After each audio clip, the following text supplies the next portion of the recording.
All right. Hello, everybody. Thank you for coming to Riverfront Readings. It's so wonderful to see everybody. It's a very cold night here in Kansas City, so we're really happy to be doing Zoom. We're so pleased to have Gloria, Vando, and Anika Perez here tonight for the reading. I won't go into the bios because our host, Pat Lawson and Eva will do that, but I think it's just so important to note how Gloria and Bill, to make a note about Gloria and Bill's tremendous impact on literature in Kansas City and the Midwest. They were sitting there. Through the Writer's Place in Helicon 9. Phyllis? So please put yourself on mute as we're going into the reading. If you want to, on the view section, if you go to speaker view, you'll be able to see the readers in full screen as they read as well. So thank you for, it sounds like everybody put on mute. It's got quiet real quick, so I really appreciate that. So I want to thank the Riverfront Committee, Carl for the tech, Carl Bettis for tech, and the Writer's Place for their partnership with Riverfront Readings. And I will pass it on to Pat Lawson. I'm going to just read Gloria's bio. Gloria Vando's books and poems have won the Poetry Society of America's B. Castagnola Award, the Latino Literary Hall of Fame's Poetry Book Award, the Thorntman Book Award, International Latino Book Award, the River Styx International Poetry Award, 2 Billy Murray Denny Prizes, and others. The Kansas Arts Commission awarded her the first Artist Fellowship in Poetry for 1989 to 91. She has served as literature panelist for the MEA and various state arts councils and as judge for the National Poetry Series. She is founding publisher, editor of Helicon 9 Editions, which received the 1991 Governor's Arts Award in Kansas, contributing editor to the American Review, co-founder of the Writer's Place in Kansas City, and served on the board of the Venice Arts Council and Beyond Baroque in Venice, California, and she's just a great person. So Eve is going to read Anika's bio. Anika Perez is a singer, songwriter, composer, and producer in multiple mediums, from scoring for film to writing for theater to singing originals for contemporary radio. She's a double platinum songwriter, Hola recipient for Outstanding Music in a Musical, and nominated for the International Latin Poetry Award for the 3-generation poetry book, Woven Voices, Scapegoat Press, alongside Gloria Vando, Anita Velez Mitchell. Her poems have appeared in Jubal Press, Half Shell Press, Vagabond Press, Helicon 9 Editions, and the Kansas City Star, to mention a few. She has also authored 2 educational books with Hal Leonard.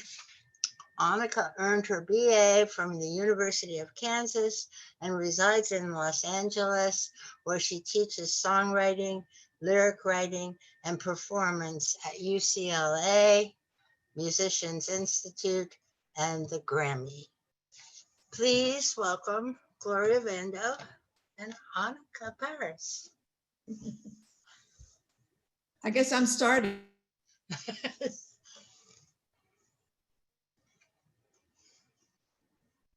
You're on mute, Gloria.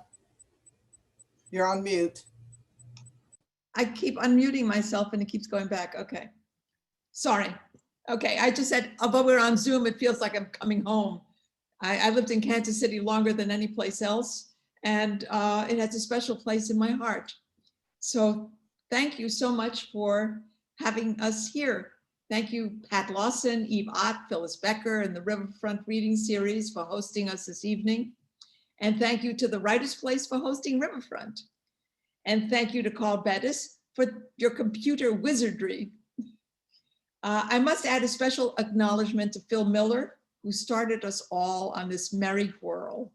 And let's not forget Nancy Miller and her invaluable work as well. And my sincere thanks to everyone who's here tonight. Thank you so much for coming. I should mention that Riverfront was one of the 3 inspirations for our founding of the Writers' Place. And the other 2 were Beyond Baroque, which is the literary center in Venice, California, where I serve on the board, and Poets House in New York City. And the Writers' Place filled the gap in Middle America. So it is my great pleasure to read with my daughter, Anika Paris, and we're going to begin with Poems of Music and Dance. The poem I'm about to read is from Woven Voices, and many thanks to Linda Rodriguez. She came up with the idea and edited and published the book. My daughter Lorca Paris designed the cover, and thanks to Ben Furnish for making it available now on bn.com. Very exciting. So, okay, I will start with A String of Pearls. My Aunt Sally taught me to dance the Lindy when I was a kid. We would practice in the living room of her honeymoon apartment on the Upper West Side, the Victrola blaring Glenn Miller's String of Pearls, her own flapping against her blue back-buttoned sweater, the glasses and dishes in the drain paradiddling as we hopped up and down across the kitchen's green linoleum, past the dining room, through the living room, and down the spine of the long hallway. The women would gather at Aunt Sally's in the evening after work and dance well past the hour of pain.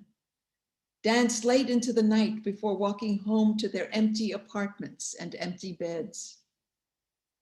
Besides my grandfather, who was past his prime, the war had taken all their men, including Uncle Ralph, who was in the Navy, planting them in strange ports and rain-drenched jungles with secret names, dressed them like foliage, faces tarred and bodies leafed with Pacific palm fronds, a strategy devised at Burnham Wood, though with no clearing to advance as one. At Sally's, they would clear the floor, move the furniture against the wall, and dance to Frankie, Bing, and Perry Como, who'd cajole them to be patient, remain faithful till apple blossom time, though all the men left behind were either too young or too old. I enjoyed the company of my aunt's friends, observing their daily rituals, brought on by rationing, watching them transform their legs with makeup and a penciled black seam up the calf, painting their nails and lips blood red as if to shoo away distress signals from overseas.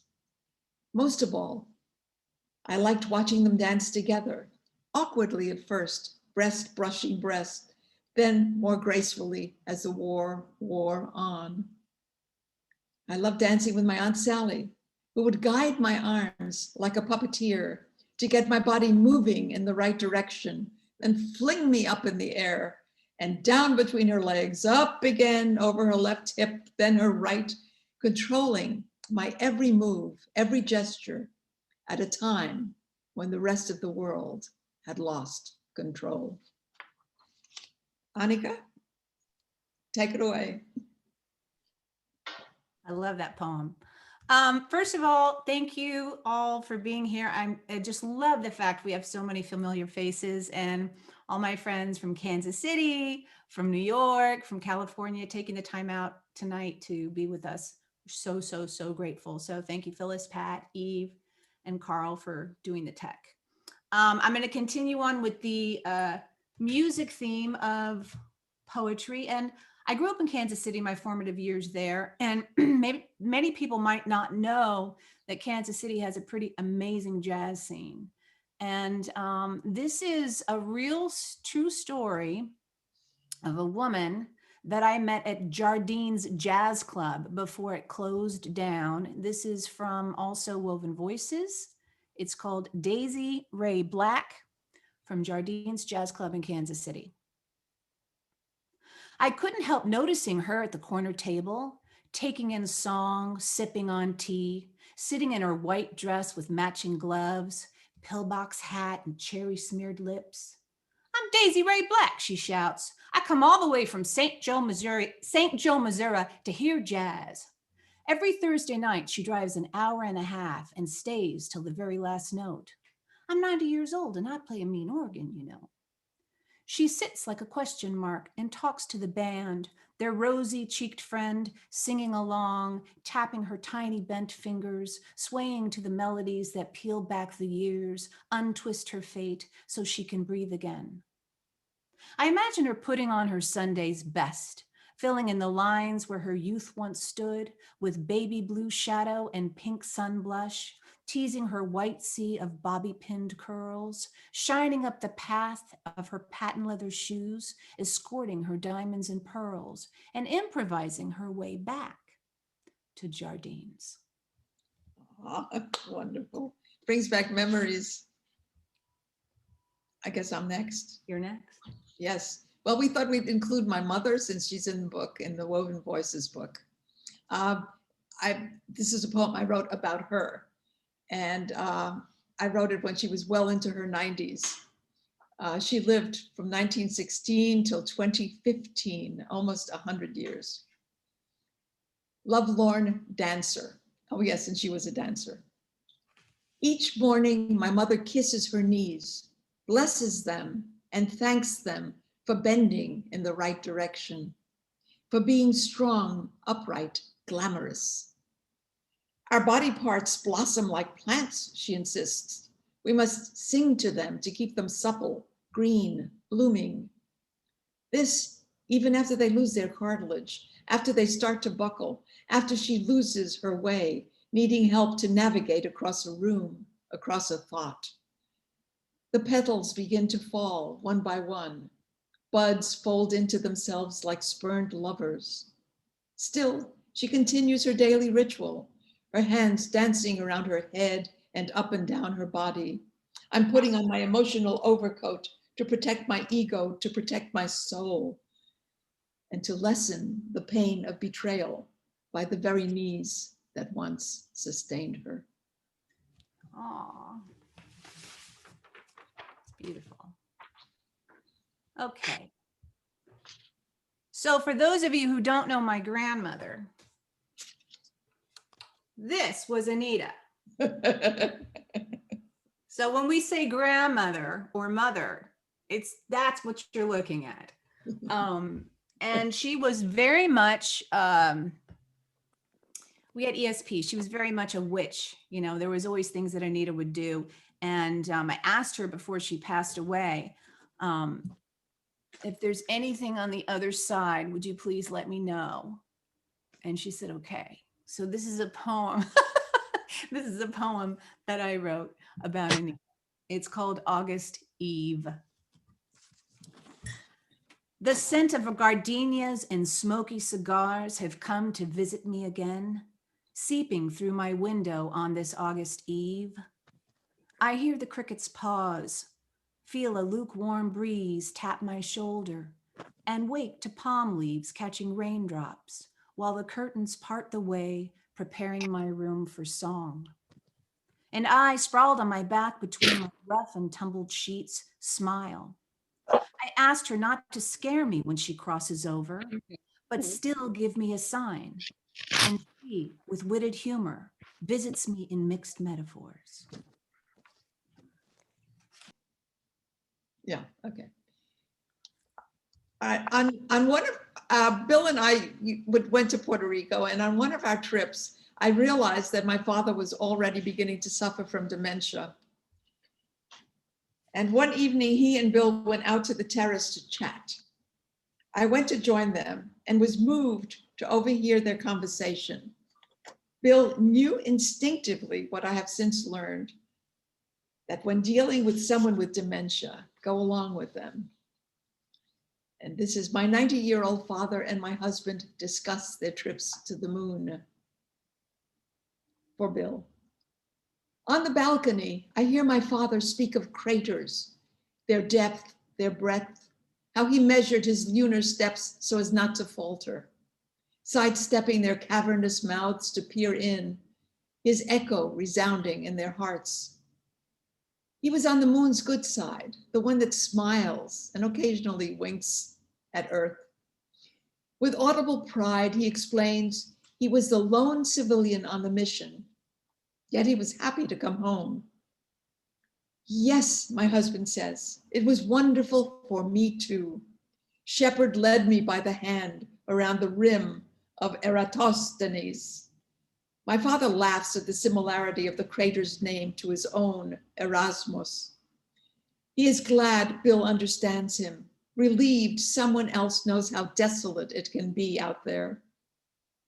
Not only desolate, Bill says, putting an arm around my father's frail shoulders. I also know how lonely it can get.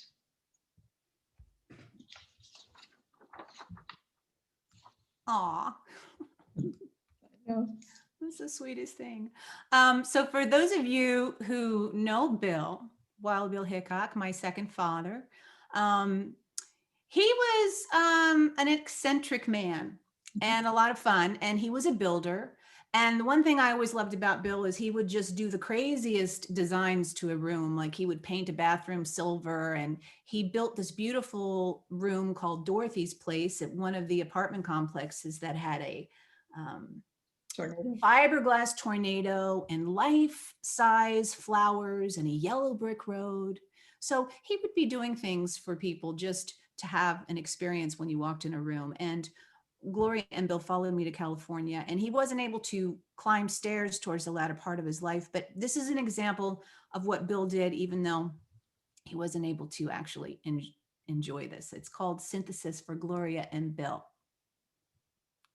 Climb the spiral staircase to the playground I built for you in heaven, where I laid down a magic carpet of artificial grass, planted succulent and flowered cacti in boxes, and collected just enough lawn chairs so we can see beyond the power poles, twisted wires, and polluted air. I built it while you were away. Now we'll talk at sunset without being blinded by the western glare, turn our backs on the ominous ocean a few minutes a day, watching the birds fly overhead, here in our make-believe world, 2 stories closer to God. Perhaps we'll even fall in love all over again. It's lovely. Sad. Now, I believe we're going to do a little poverty. Oh my God. This poem was inspired by a photograph in the Los Angeles Times. I'm serious, it was a photograph. And since COVID, excuse me, evictions and foreclosures are rampant. So this is called the F word. The notices had come 3 weeks earlier, spilling their venom across the kitchen table and the ugly sign posted on the lawn. But Marta could not get herself to respond, as if by putting off knowing what she knew, putting off doing what she knew she had to do, her life would continue as normal. Tonight, she tucks in the kids, avoiding the thought that this is their last night in this house, in these beds, maybe even with these parents. Mike goes from room to room, caressing the cabinets he constructed, the wallpaper he hung from the hall, in the hall, stooping to touch the tiles he installed on the kitchen floor and the patio. He feels as if he were sleepwalking, that he will awaken with the sun warming him through the open window, the children running in as always, jumping on the bed, laughing. At dawn, when they least expect it, though they've been dreading it for the past 24 hours, 4 men, burly, resolute, break down the front door yelling, "Now, everybody up, move!" Before they can take a deep breath, the men push them out of the house. Their stained mattresses, sofa, the crib, shoes, pots and pans, dishes, underwear, baby photos, the intimacy of their lives dumped on the lawn of the world. The men shackle the door, post a foreclosure sign in the grass, and drive away. The baby cries, Mike hides his head in his hands, his army medals glinting in the pink light. Anna, the oldest, leans against him while her brother sits on the grass, playing with his skates. Marta looks around, stunned. Maybe they should have sought help, but from whom? And where to go? Neighbors watch them through half-closed blinds, afraid. And all around them, the greedy hordes in wait. Wow. A lot of people are going to be going through that because of COVID. It's very sad. Continuing on with that one, I did some research and this kind of really alarmed me.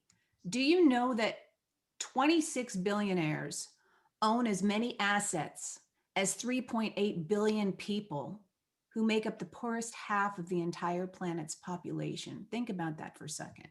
26 billionaires own 3.8 billion people's assets, as many as 3.8 billion people's assets. I tend to be an empath as a writer, and I think it's important that we keep our eyes open wherever we go, although sometimes it's to my own demise. And this is a true story of when I traveled to Mexico and my experience there. It's called Borderline. Puerto Nuevo, or Newport in English, is 40 miles from the border of Mexico.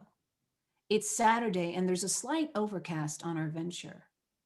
Quieren comida, they say, courting us with brown sugar smiles and honey-glazed eyes. Men like paparazzi perched outside their restaurants, begging to cook us a meal, pleading to serve us anything as we glitter their muddy streets. The salty air hangs heavy on my conscience, on the roof of this restaurant, on the rim of my margarita, bittersweetly blended in chartreuse.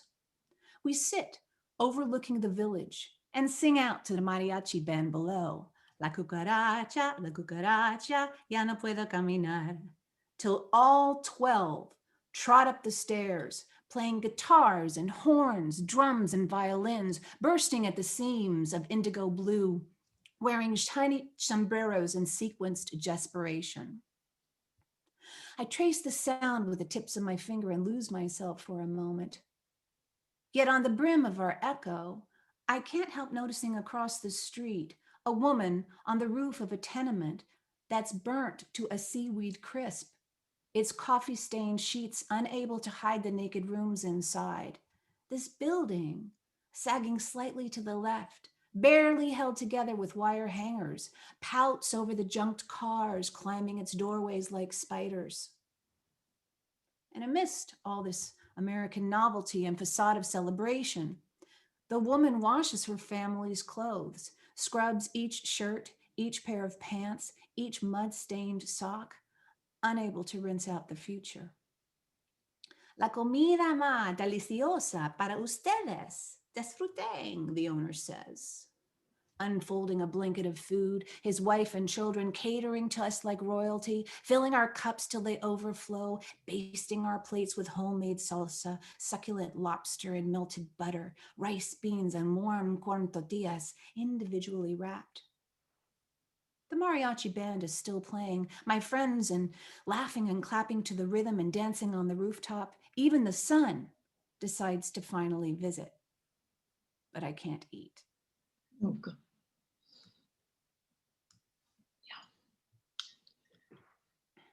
Okay.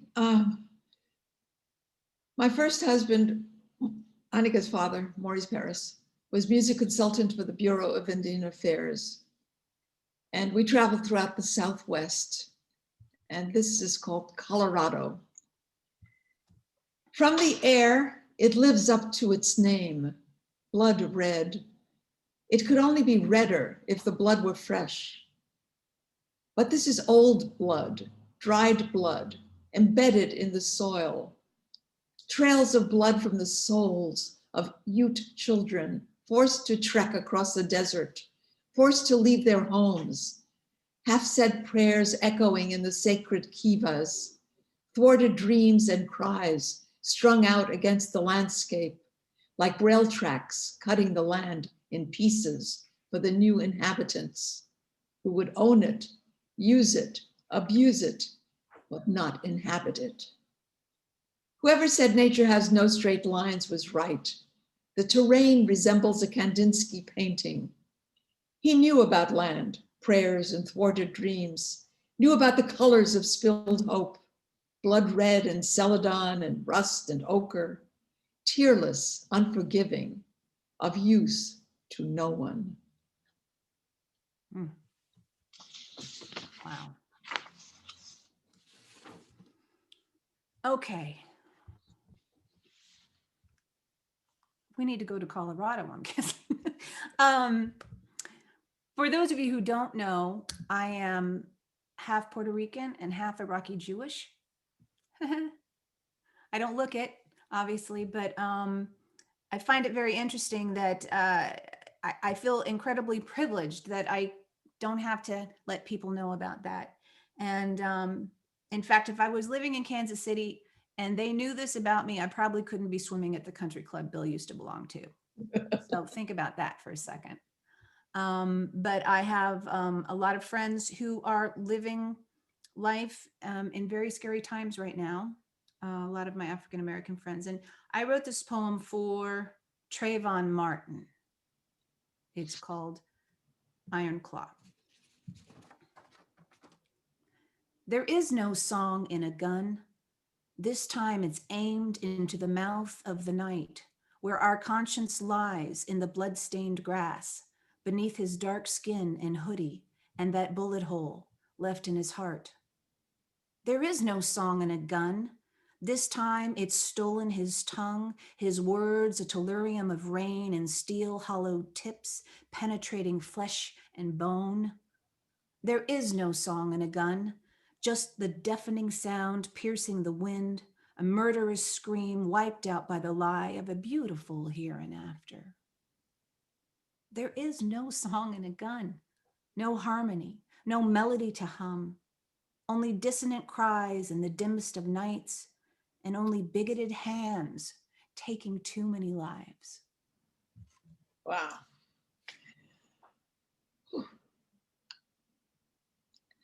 Okay, the following poem is, I'm reading it because it's Valentine. It was written for February 14th, which is Valentine's Day, of course, and that's coming up soon.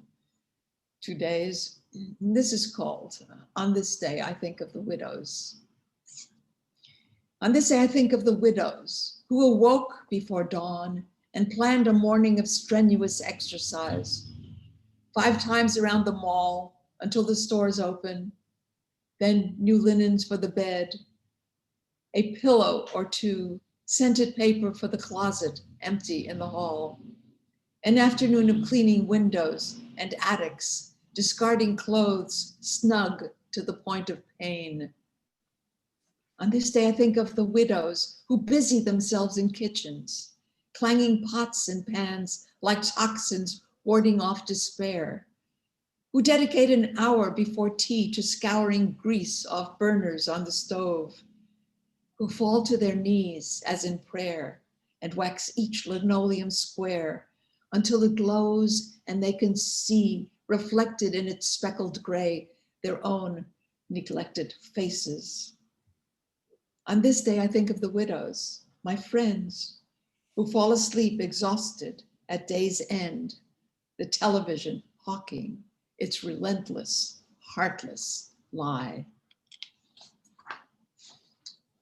Wow. How are we depressing you? Yeah, we're going to be a little You're depressing. muted. I promise we'll take you back up, but right now we're going to take you way down, way down to the sadness. No, this is actually a section that we're writing about loss. The past 5 years has been really hard on our family. We lost 3 people, and I know that there are a lot of people losing friends and family members during this time. So we thought it was important. This poem is for a friend of mine who back in 2006 tried to reach out to me on MySpace. It was before FaceTime, before iPhones. And the one thing I can say, everyone's always, oh, everyone's on their phones, that we can connect instantly. And here was an example when I wish I was able to get his message in time. It's called Then Came the Rain for Rick. I read each word, twisted inside out as that sinking feeling rushes up my body. I can hear your voice quivering behind your secret. Goodbye, my love, you've typed in the subject box of my email. By the time you read this, it'll be too late. They find you Friday morning after I call the police to break down your door, while I, on hold 3,000 miles away, hear the details of your death, so cold, so clinical, so lonely. You must have been waiting there for someone to come and claim you. I buy plants, soil, fertilizer, grass seed, and rocks, pack them in the trunk of my car, then till the soil on my front yard, kneading its dried veins with my bare hands. I glaze each new leaf with rainwater, dust the flowers, and sow my garden in an emerald mist. I can smell the magnolias as I bend beneath an August sky, trying desperately to redecorate the world, making it beautiful enough for you to come back.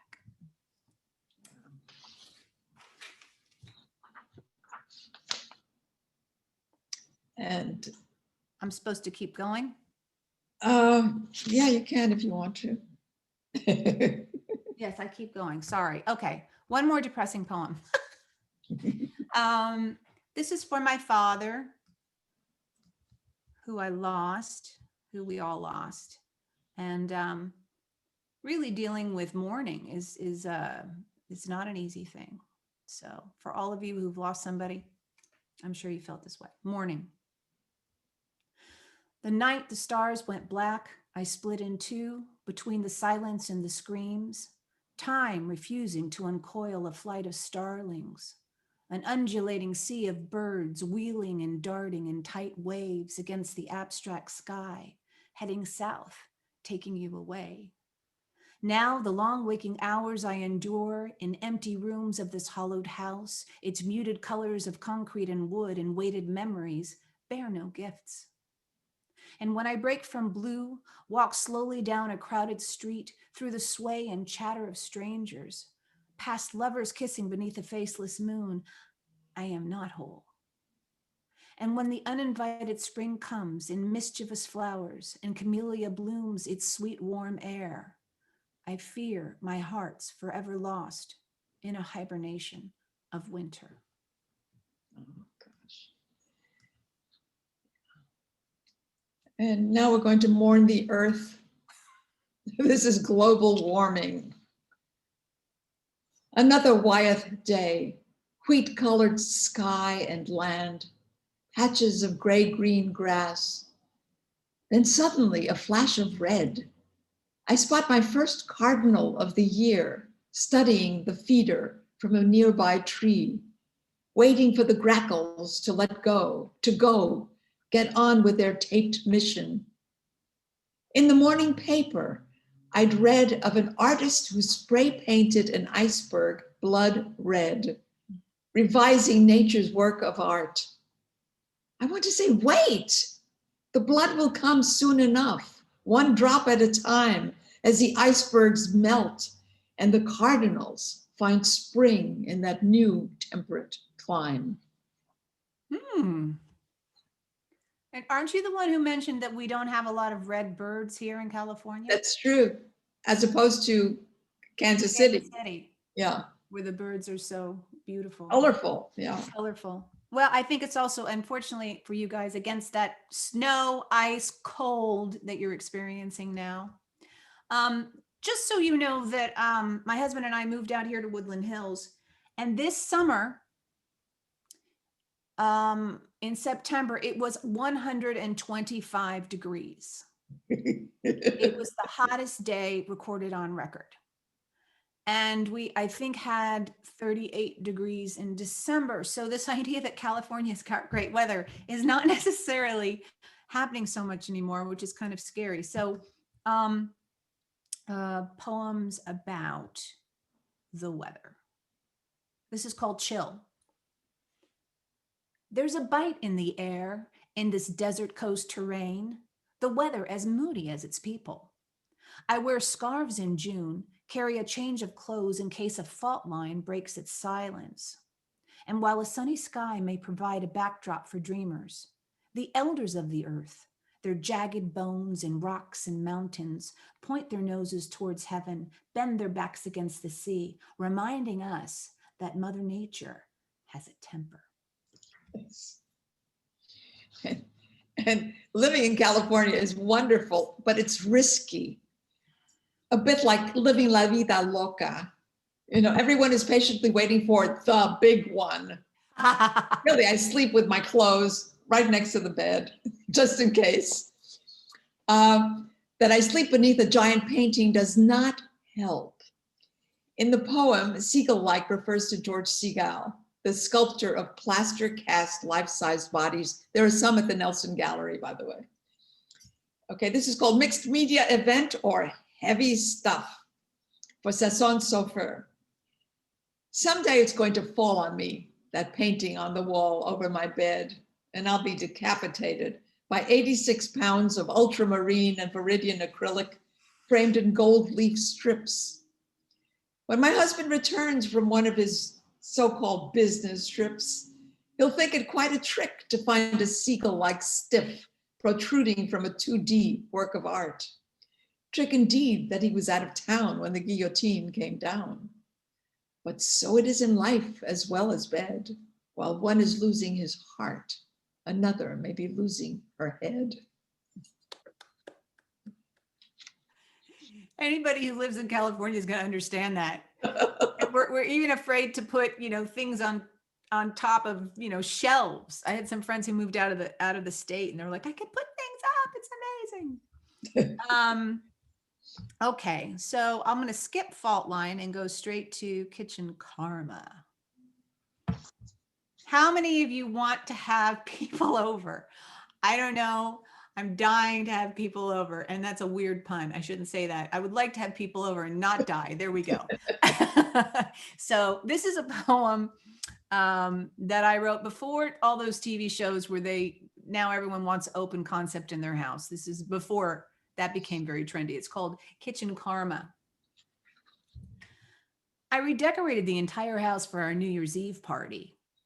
I squeegeed every window pane, each glass square of our French doors, swept behind the couch, dusted the molding on my hands and knees, shined the chandeliers, danglies, or whatever you want to call it, color-coded the coat closet, pulled out the family silverware and crystal champagne flutes, arranged a bouquet of exotic flowers from Pierre's on the plaza in the La Ligue vase your mother bought us, hired Katie's Catering and famous cheese souffle, discovered a Grammy-nominated Latin jazz band.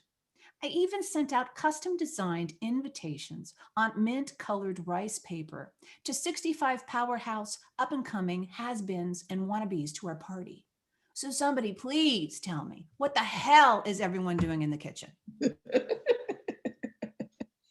It's true. That always happens. Okay, well, that's about it. No? That's about it for me. Yeah, HE2 104? I did that already, didn't I? No, I did not? no. You sure? I'm positive. Okay, Didn't do it. all right. Okay, HE2 104. Some years ago, astronomers discovered a crab nebula developing in the southern skies. They described it as a process in which two stars engaged, and they described the stars as, I'm serious, a cold, pulsating red giant and a small hot companion. Now, one star throws rings around the other and they keep moving in closer and closer, and there's a lot of dust before they merge. Well, we used to live in Texas, and it reminded me of cowboys and lassos, and my mind went wild. Also, in the first stage of this engagement, the stars take on the shape of a crab, but in the final stage, the shape changes. Okay. HE2 104, a true planetary nebula in the making.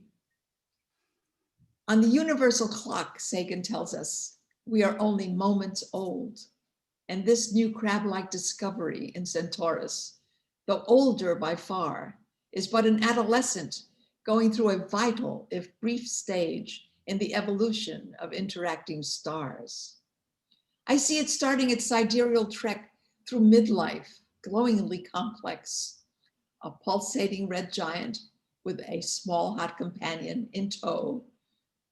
And think of you and me that night in August, speeding across Texas in your red Mustang convertible, enveloped in dust and fumes, aiming for a motel bed, settling instead for the backseat of a car, arms and legs flailing in all directions, but mostly toward heaven.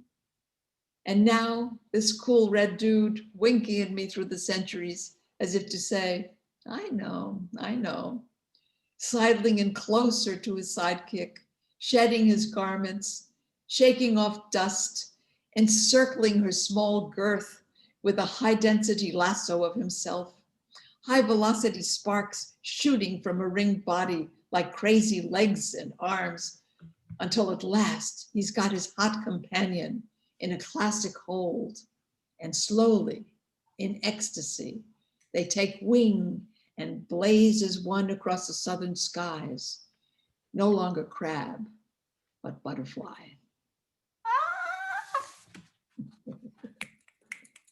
Isn't that what they do? I love that poem. Is that how I was born? That's how you were born. Yes. That's how I was born. Yay! Okay. We're going to end on a couple of fun rhythm poems. And I travel a lot between New York and LA to see my family in New York and do work with my sister. And this is the longest I have not been home. It's a very strange feeling. And so this is a poem that I wrote for my traveling back and forth. Coast to coast.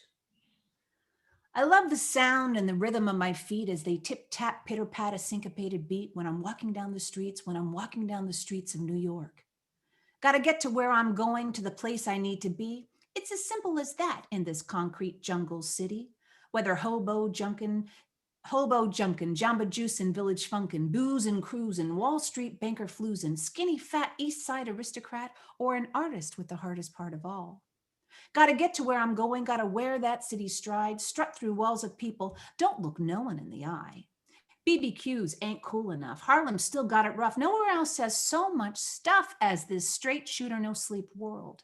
And I'm back on track with my head looking down, proudly wearing that New York City frown. So I mean, no one with me. But when I'm back here in LA, everybody says, hey, driving in their shiny cars because you don't know where you are. And oh my God, everything's just so far away.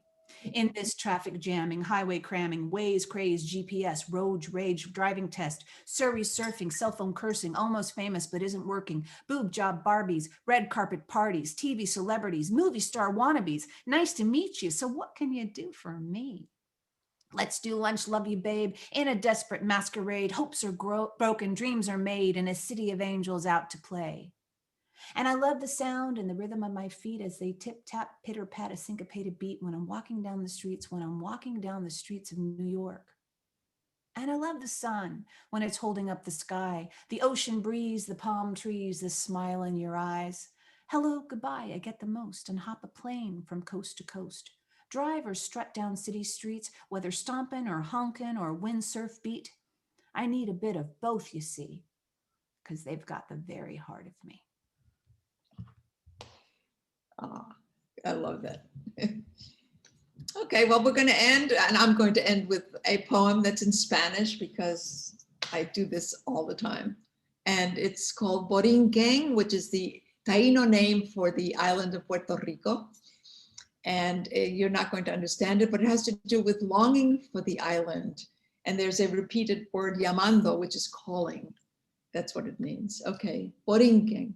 Estoy sumamente lejos de ti, lejos del tiki-tiki de las maracas y el tum-tucutum de tu corazón que acompañaba el tiki tiki de las maracas.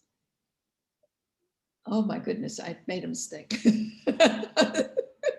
God forgive me. Okay. Start over. Oh, estoy sumamente lejos de ti, lejos del tiki tiki de las maracas que se reían con tus llamadas en días de fruto, en horas de canto.